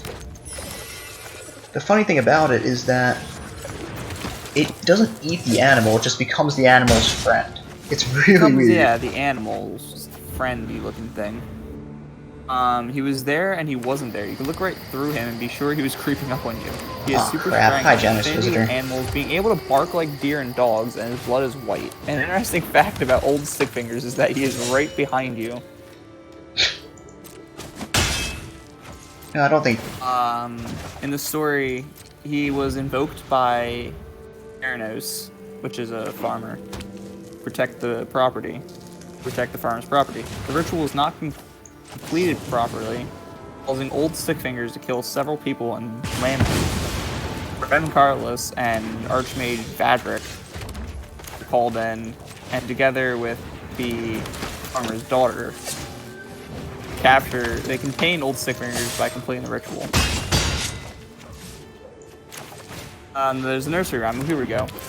Old Stick Fingers, Terrorbringer, knows when children disobey. If you're slacking, he's attacking. Did you do your chores today? Old Stick Fingers' presence lingers inside every hollow tree. Don't sneak out or you'll shout and no one will remember thee. Just Every replace time you if break you my can't skin, slack I'll and break with on your blackened. hand. Tall man, long man, will you guard this home? Protect the one who calls. That's not. Oh, Alright. and here's another one. Sticky Stick, he killed Vic. Don't go near, don't go near. Mr. Sticks has lots of tricks. He can hear when you fear. Old Dame Hilgan lost her children. Where they've been. Old Stick Buddy in the muddy, dragged them in. Where's their skin? This is creepy, man. I gotta stop reading this. freaking creepy. Anyway, great. So our opponent just played Machiko's Reign of Truth when he has no creatures on the board. So I think that means he doesn't have any creatures. Period. I know you usually want to get these sagas ticking as soon as possible, but with such a strong effect, I think it's a real good sign that he has no creatures, especially since you really want those that the pump. So it makes the turn 1 kill of our generous visitor, or of his generous visitor, a lot better for us. And Communal Spirits can't hit creatures either, though it can hit enchantment creatures. However, I think there's only one he can hit, and it's the Pothead. He didn't hit the Pothead. So I think we're in real good shape here. He's taking 1, 2, 3, 4, 5, 6, 7 from our Ronins and Simian Slings. I think this is the game. He's nope, never mind. He's gonna have to touch the Spirit Realm with Simian Sling in order to just live. That's funny. Well, we're just gonna do the same thing again, just for Rumble. I think it is worth it to play the Iron Apprentice second man. Gives to 1. Just keep blasting with the stuff. I mean, even re-equipping the Simian Sling, it doesn't really matter right now. No, it doesn't. Don't need to re-equip it. The thing is, though, it is a lethal attack now, because whenever... Notice how it says when it becomes blocked, it deals a damage. So it ignores any lifelink. Or... Because it's a when it becomes blocked effect, it doesn't matter, right? So we literally have to give the Portrait of Machiko lifelink now, and attack with it in order to live. And it looks like he's not going to be able to. Because even though that's a 6-5, we have multiple lethal threats. That is the game. Rugged Highland's going to gain a life, but it does not matter. Another mountain, again, doesn't matter. I'm just going to replay the 2 reinforced Ronins. And that is a lethal attack. We are carving up the Runes X today. Well, he took a gamble by keeping that 1 generous visitor hand, right? That was the only creature he had, I assume. So he had to get that Portrait of Machiko ticket. It's very... The Runes deck is... I shouldn't say it's similar. But it is kind of similar to a mono-white Pauper Heroic deck that I have. Though that deck doesn't run a lot of creatures. It only runs 17. That's... yeah, it's 17. It's about as many as a limited deck. Which is not... As many as a limited deck runs through lands. Which is not great. It's very, very dangerous if you can pop off. But if you lose that creature, you're in real bad shape. And it looks like, clearly that's what happened. He took a gamble and it didn't pay off. Right, Markov Retribution is one of the better sorceries from Crimson Vow. Antheming your team and getting a free kill on something's very, very good. Yeah, as long as you got a werewolf, as long as you got a vampire, my bad. Exactly, it's a bite, not a fight. Great, let's crack a pack. Colin, you're up. I finished off this Kamigawa Alchemy, so we'll go with another one of those. You My got lazy it. day, I don't really feel like guessing. Alright, fair enough. Chronicler of Worship, 1 green for 1/1. When ETBs, put a random shrine from among the top 7 cards of your library into your hand. It gains... This spell costs 1 less to cast, then shuffle. Tap, add a green. God, I love the shrine deck so much. I really wish they... It does seem... Oh, go on. It does seem like one of those stranger things that just kind of came into existence. It's kind of like, remember Ram Gate Tribal? Or Yeah, but the thing is, that was actually very, very strong for a number of reasons, and Gate Tribal already existed. There's a card called Maze's End, all the way back in Dragon's Maze, I believe. When ETBs, if you control 10 or more gates with different names, you win the game. This Ram Tribal was, you play a load of guild gates, you have, and some of them ran, I believe it's like Gate Sentinel or something. Yep. Sentinel, which is... An 8-drop, 8/8 that costs 1 less for each gate you control. When you play a land, you may return that card from your bin to the field. Hey, we're playing runes again. Alright. Love it when this happens. At least we have the removal spell for the Jukai. I'm actually going to cancel that because I'm going to play the Iron Apprentice. And I want to see if I can... catch him trying to play enchantment on the Jukai. Try to get a 2-for-1 out of it. If not, I mean, no big deal. He's just gonna play the Kami. I'm just gonna Voltage Surge it now before we can get another discounted spell. Before we can get a singular discounted spell. Obviously submitting 0 here. And he concedes. Alright, cool. Don't really think that was an appropriate response to that. Think we still had a game going, but I'll take it. Not really Well, sure. he obviously didn't think he'd have any, so. Yeah, but what? That's so early, dude. It's my turn 2. Your turn 3. I know you lost one of the biggest parts of the deck, but you have 4 of them in there, I assume. You know? That don't... Yeah, it is rather important, Like, though. I'm not complaining that we won. That was... I'm just confused. Yeah, let's go back to Crimson Val. We did get that win, surprisingly. So I'll crack another pack here. What do you think the rare will be, Colin?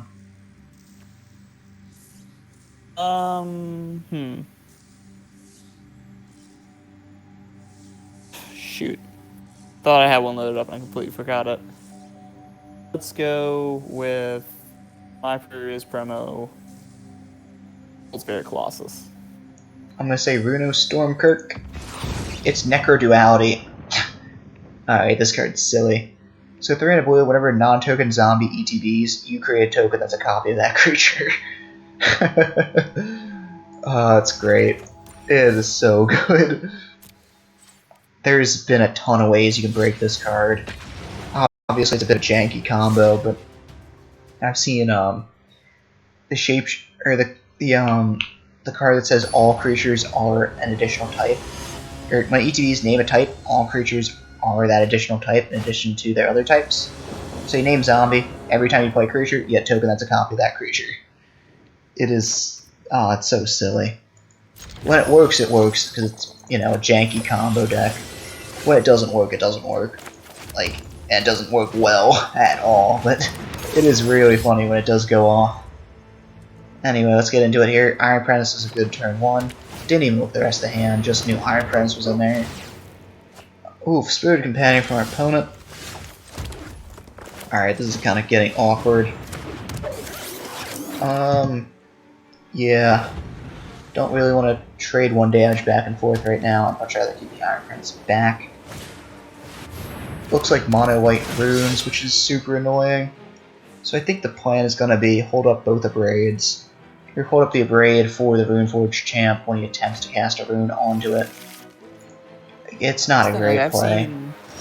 I've seen so many different varieties, versions of the same runes deck. Some are mono white, some of them are Naya, some are Machiko's Rain of Truth, some are on the Spirited Companion. I've seen so many different ones of these, so many different versions. They all do pretty much the same thing. It's just like, it's interesting. It's interesting just to see, because theoretically this guy is going to be relying pretty heavily off this Runeforged Champ. Exactly. To cast a bunch of spells. So it's interesting that he decided to play the Rune of Sustenance on the plains. I think because he knows I'm holding up removal for it. He's playing the Rune of Might on the plains as well, on different plains. Can't imagine he's ways to animate them, so I think he's just trying to get the cards anyway. I'll still kill at end of turn. There's not really a good reason not to do that. That was just a nice play from our opponent. 3rd Synthesizer. Come on, please give me a land. Come on. Rabbit Battery, I'll take it. Alright, that's fine. We're just gonna jam with both the Automaton and the Iron Apprentice. I'd rather not lose that Rabbit Battery right now. I think it's really, really good and can be very nice later on to give things that extra boost. 2nd Runeforged Champ.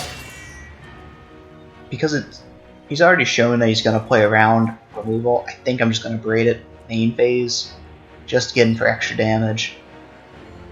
I mean, it's not the best play, but still, we forced our opponent to basically waste 2 runes and have them attached to lands. He's also going to have to discard, because he did draw an extra card off that. Discard Era of Enlightenment. Anyway, there's a 4th Experimental Synthesizer. Thank you, game. Perfect. Really needed all 4 of them. I'll offer the trade with the rabbit battery now as well. I just want to get as much damage as possible. I don't really think it's gonna... We're not gonna have the mana to really use it to the best of our abilities at this point. Crap. Everything you have in there either has haste or you're not going to need it to have haste. Well, not currently, but the thing is, because we don't have a lot of mana, it's not too good right now. He's gonna try to borrow time the synthesizer, which I guess just... God damn it! Cool, alright, well, maybe we hit another land off the synthesizer. Commander faces Kakazan. Alright, I guess that's fine. We'll swing 4 at him. Again, no real reason not to. He's gonna swing a lot more back with lifelink, which is unfortunate, but it's fine. Right. Crap, does he have a Runeforge champ? Because if he has Runeforge champ, he basically goes infinite. No, it's Hallowed Haunting. Alright, that's... Honestly, that's just as bad, I think.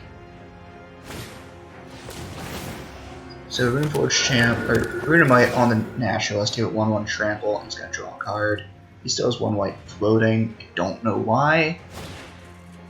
Circle of Confinement still can't hit Patchwork because it does have Ward. But will get our Iron Premise and make his creatures fly and have Vigilance. Right. Don't really know how we win this game apart from just hitting removal spell after removal spell for that Naturalist and for the rest of his friends.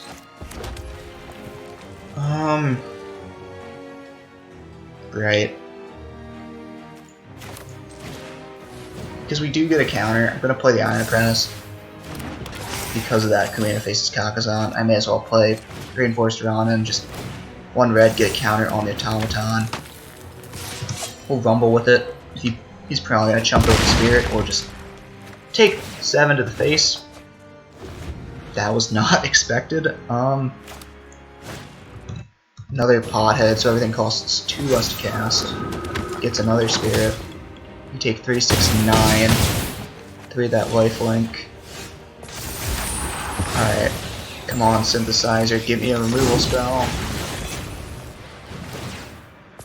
Come on, don't brick, please. Unfortunately, I think it's not enough. We're dead. Everything that... Sorry. Synthesizer is everything that on a red card draw should be. It's a huge risk. It gets rid of the card, but good abilities, good stats, solid artifact. Yeah, no, I mean... I'm a bit annoyed. It really should be able to be used as an equipment. Why? It looks like a sword, does it not? Sure. I wonder, what the heck is the experimental... Anyway, I mean, that's game over. We're gonna take lethal from Flyers. Damn, dude, 2 Potheads is just so difficult to overcome. Especially because of that lifelink. Hallowed Haunting's super frustrating, too. It sucks. I mean... It really sucks when you make a heavily synergistic set based around enchantments, and then you print a card like that. You know, discounting any spell is super dangerous. However, because there's so many low drop enchantments, and obviously with runes being able to be effectively free with 2 cards is something so silly and mind-bogglingly dumb how they overlooked that. I don't know if that was intentional. They're like, oh, we want or if they're just like, oh yeah, I forgot I could do that. We forgot to playtest that. You know, it doesn't make a lot of sense. That is still super dangerous. It's just such a dangerous combo of cards, and again, you draw half your deck. Every time you play a rune, you draw cards. That's brutal. You get to chain them forever, it feels like, and add Hallowed Haunting every time you cast it. An enchantment, you get a spirit that pumps itself and other spirits up. It's just... God, it's game ending. And that can come down very, very early because everything's discounted. I'm reasonably certain if that card read, tap, add 1 for a rune, or add one that's going to be spent on an enchantment, it would never be played because that would be seen as junk. But here we are. It looks like we're playing against runes again. Branch Cloth Pathway, Other Pathway, Pothead. Alright.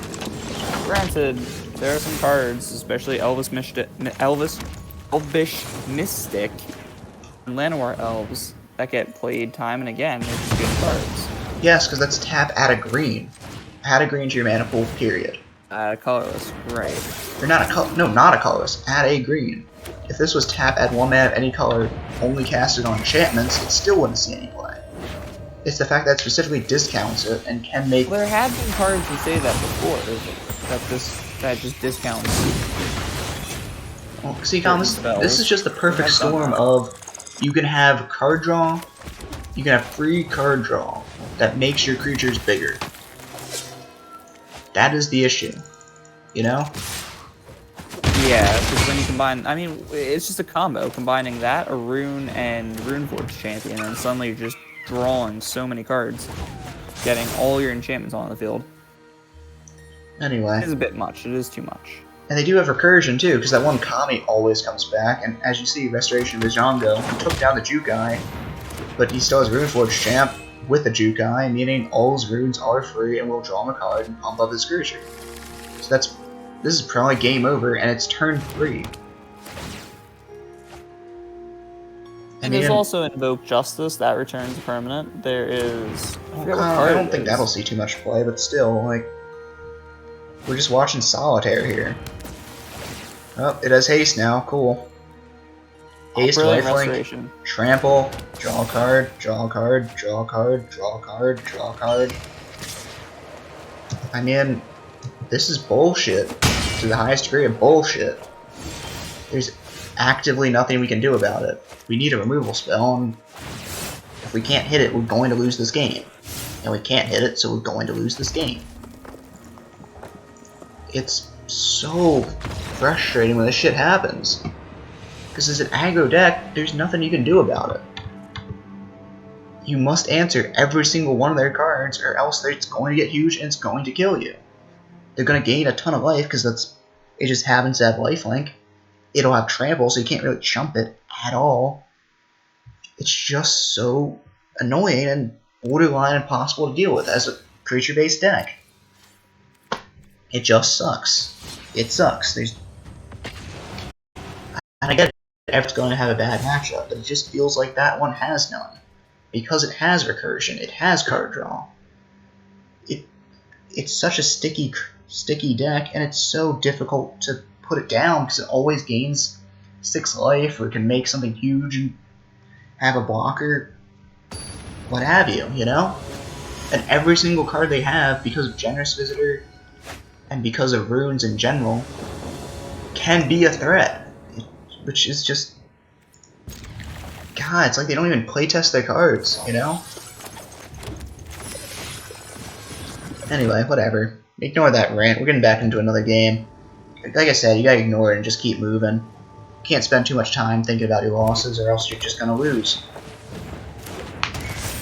So, Mono Red Mirror, Mana Basis Kakazan. This is turn 1 play to our 1/1 Iron Apprentice. Honestly, they're both fine as 1-drops. Thing is, Patch Automaton onto an empty board is very, very nice. Don't really. Oh, he's Boros. He's Boros Automaton. Alright, cool. Let's see it. I have not seen this variation yet. I've seen Rakdos. Rakdos Automaton with, Omnicolt. Yeah, Omnicolt Elemental. Or Omnicolt Elemental. Anvil. Omnicolt, yeah, Onicolt Anvil is very, very dangerous. Thing is, we have the Mirror Breaker in Bronzeplate Boar, I think. Being able to give everything tramples is going to be critical. He's gonna flip Command Faces Kakazan. Hitting 2 Synthesizers and a land was a chef's kiss. That was so good. Crap. Well, it's gonna take his entire turn, but he gets rid of a Patch of Automaton. That's game changing already. This is where things get a little sticky. Exactly. Don't really want to trade for that. yet. Alright, cool. So Command Phase's Kakazan's gonna come down, ping him for 1. I'm gonna put the Bronze Plate forward immediately. I know we don't get a counter, it's fine, whatever. Or it's whatever. Doesn't need the counter though. Exactly, we still get the count on the Rana, Rumble with a 3-3, so 3-3 haste isn't that bad. In worst case, we can just crack an experimental synthesizer and see if we hit a creature. I don't think that's the best play though. Ugh, he has 2 automatons. That may be game ending, we'll see. Flame Blast Bolt to kill 4. Yeah, I'm gonna tank another 6. Notably, if the Iron Apprentices are exiled, they don't give us counters. We hit a land. Crap.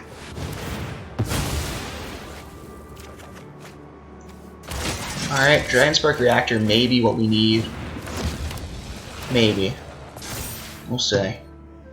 I don't have high hopes right now. We did burn that counter. Yeah, we're certainly just a little bit behind the 8 ball.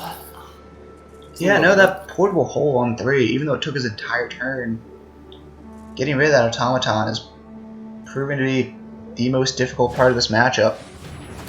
Another portable hole is probably going to see our reactor gone. And we'll just grab the samurai. I think that just may be lethal here, yep. I mean, it's not lethal, but it's game over, you know? I can block, it's just not worth it. This game's over. Just a lack of relevant spells really hurt us. Could say that every game, though. Lack of relevant spells meant we lost. Of course it did. Damn.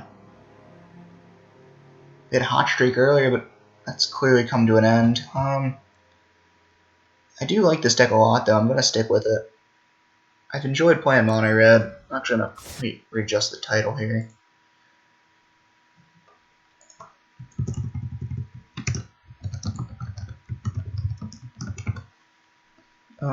Right. What time is it? It's 1:45. It's 1:42, yeah. Yeah, let's keep going. I've been having fun with this deck so far. It hasn't really been doing as great as I'd like, but we beat Runes a couple times, which I'm absolutely thrilled about. I hate that deck so much, honestly. I know it's the premier deck and it's super cool, and oh my god, you can draw 20 cards, but god damn is it frustrating to play against. I said it sucks when you have your opponent almost dead, and then, especially since it's an aggro deck, you know, you're like, oh cool, I gotcha, but suddenly they pull out 30 cards out of their ass and win. And I mean, if it's a control deck, it's like, yeah, whatever, you know, that's what control's supposed to do, but this is a creature-based aggro deck, and it fucking sucks when that happens. Anyway, getting back into it, looks like we're playing against probably mono blue, which is concerning. I shouldn't say I've never actually played against mono blue, but I haven't played against mono blue in a while. I don't think mono blue lists really have a home in standard right now because of how quickly things grow, and it really doesn't work when it's fighting from behind. Obviously there now is it because of that red source. So if I had to guess, it's probably Tasha's combo. Is it controlled? Yeah, not a lot of decks can work good from behind. Nah, Especially not a lot of aggro decks. Well, I don't really want to make a blanket statement here, but I know specifically mono blue does not work well from behind. I played mono blue for a while. I played against mono blue for a while. Back in Dominaria when Dominaria, Guilds of Ravnica Allegiances, when mono blue was at its peak, or mono blue tempo I should say, was at its peak in standard. It was brutal trying to play against it as long as they were on the play and could get down their card draw engines. It is very difficult to fight back against. They get on the shit. Alright, crush the weak. Cool. Well, there goes all our creatures. Yikes. But as I was saying, mono blue can't fight well from behind. Conversely, control definitely can because it has board wipes. It's just how it goes. Right, so Simian Sling and Iron Apprentice, not really game-ending threats, especially on like turn 4. But we'll see. That Crush the Week was brutal. We lost our arguably our best creature in Ogrehead Helm. So the fact that he's playing Evolving Wilds leads me to believe it's probably Tasha's combo. You don't tend to see Evolving Wilds in Standard, especially on 2-color decks. So because of that, I'm definitely leaning towards it being Tasha's combo because they do run Ruin Crab. And that crab gets real good when you have a couple Evolving Wilds in the deck. Anyway, we'll equip the Simian Sling to the Iron Apprentice that way, because it will go down. Simian Sling still sticks around. It's not great. I mean, Fading Hope's annoying as hell. At the very least, it's board wipe protection. I mean, I'm just gonna replay it and do the same thing.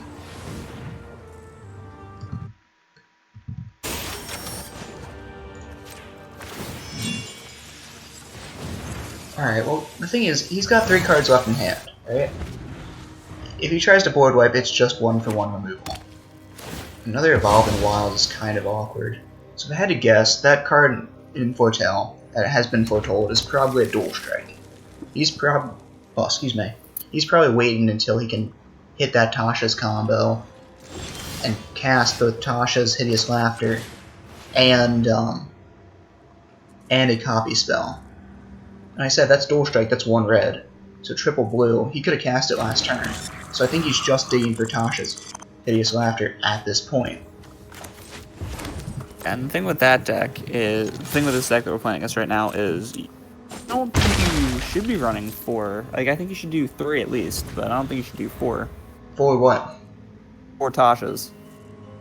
I know it's the main card that works, but it's just if you can't get it, if you can't get the copy off, it's not really going to do too much. Once we copied twice, I think that's just game over. We have 40 cards of course, in yeah, there. against you don't really have that. Every single card CMC 3 or less. I think that just exiled their whole deck. We'll see. Yep, it just exiled 20. Yeah, that's the game right there. Yep. 20, and then it's 5. That's GG. Yeah, there's no way you're gonna stick around there for that one. That was just bad luck, man. Look at, we had 7 lands to like 5 spells. I know 3 synthesizers too. That's part of Magic and all, but fuck me, that sucks. That's horrible. Yeah, not really too much you can do about it either, because it, you know, there's. Man, I'm just spinning my wheels at this point. Crap. Running out of things to say about this deck. I played it so long. I'm tempted, because of that, let's just switch it up. There's another deck I like to play a lot. There's a deck I like to play a lot. It's, where'd it go? Oh, crap. Is it because it's been alchemized, hasn't it? Damn it.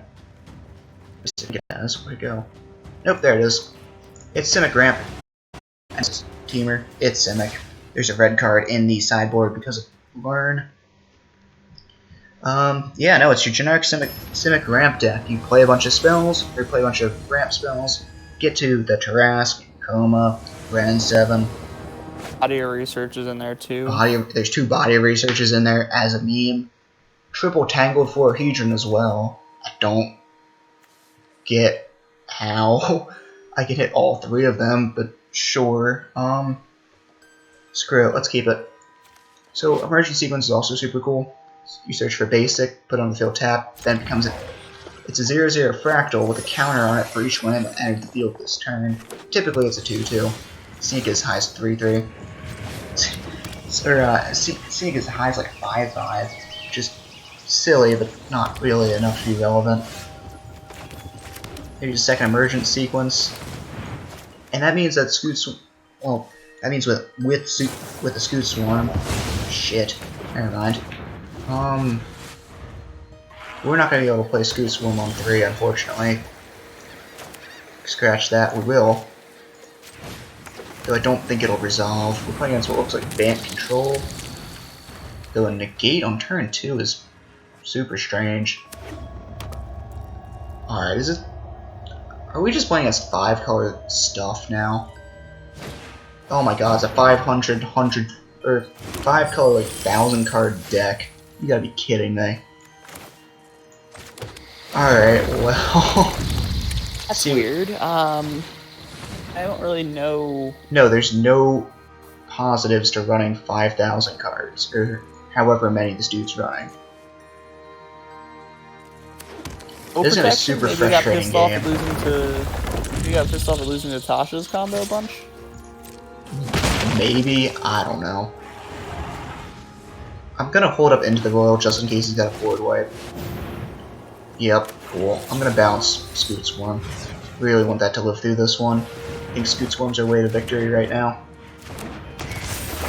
4 damage to each non-giant Planeswalker. Just replay the Scoot Swarm. Quandrix Campus. We'll pass turn. Battle of Frost and Fire is another one of those board wipes that just do way too much. Because it's on a saga, it sticks around and can get you scries, does, I believe, roots you cards, yep. Fable the Mirror Breaker. What the hell is this deck? Like, I'm genuinely curious what the hell he's doing. Because it seems like he just took a bunch of cards, just was like, oh, this is a rare, and just tossed it in there. There's also Seize the Spoils. I don't know. Genuinely, You I need don't. card draw. You need, if you have a 1,000-card deck, and you definitely need card draw. I mean, that's true.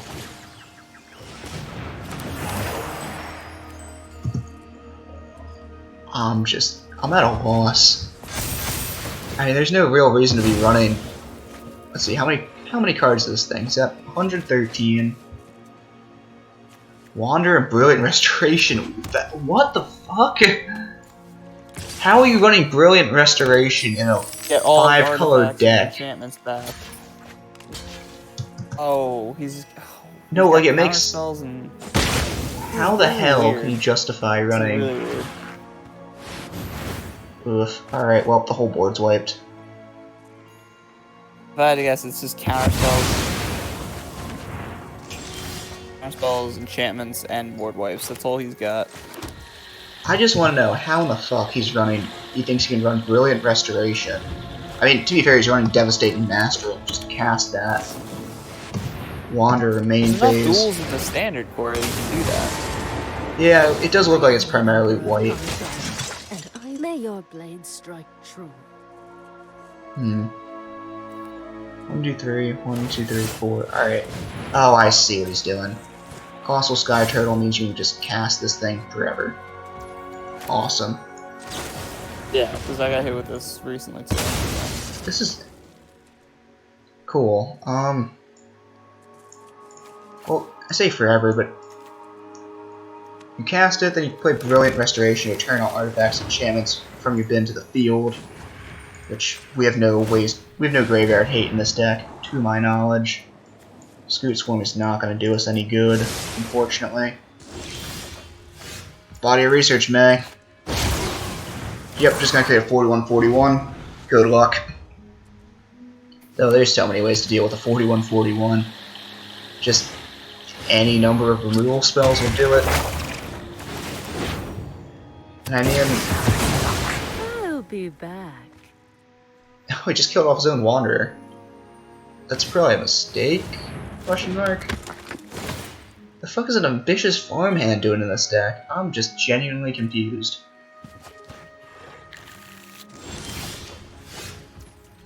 If you really need a land. Right, well we have him in Abyss mode. Let's just attack with 41-41. Like, we force him to block every time. And that's just target card, too. I should have played the Quandrix Campus tapped, because at least get another scry. Or potential for 2 scries, but whatever, it's fine. We're fine. 1 top, 2 bottom off the scry for our opponent.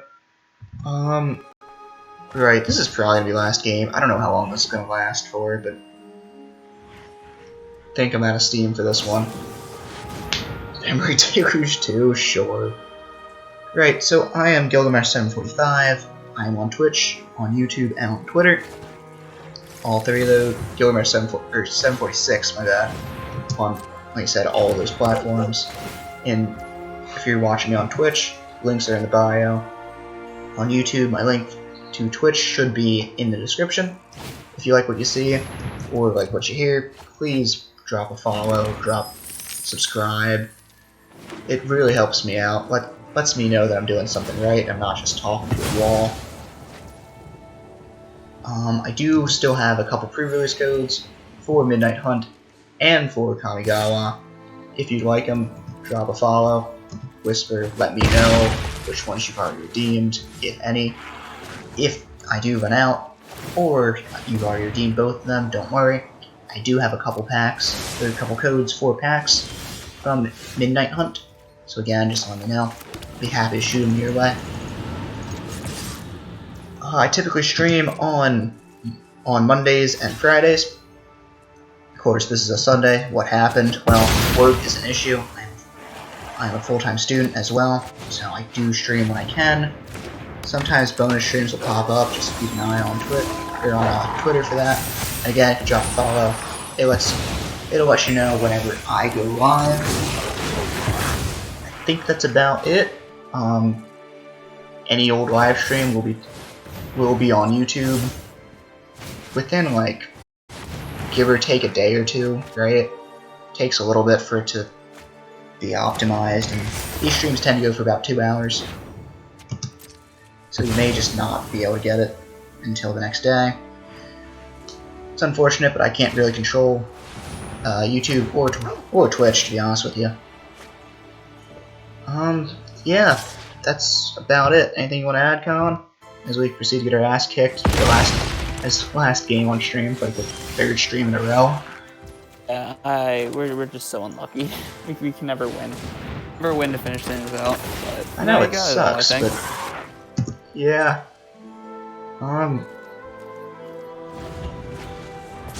Anyway, I'd like to thank you, Colin, for being in voice chat with me.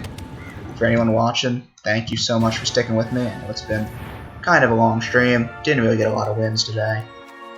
I know it's been fairly repetitive of just Duracell Red and a little bit of Simic here for Spice and a little bit of the Out of the Shadows event, which didn't go so well. So I apologize for that. I know it's been 4 streams. Yeah, multiple runes decks too.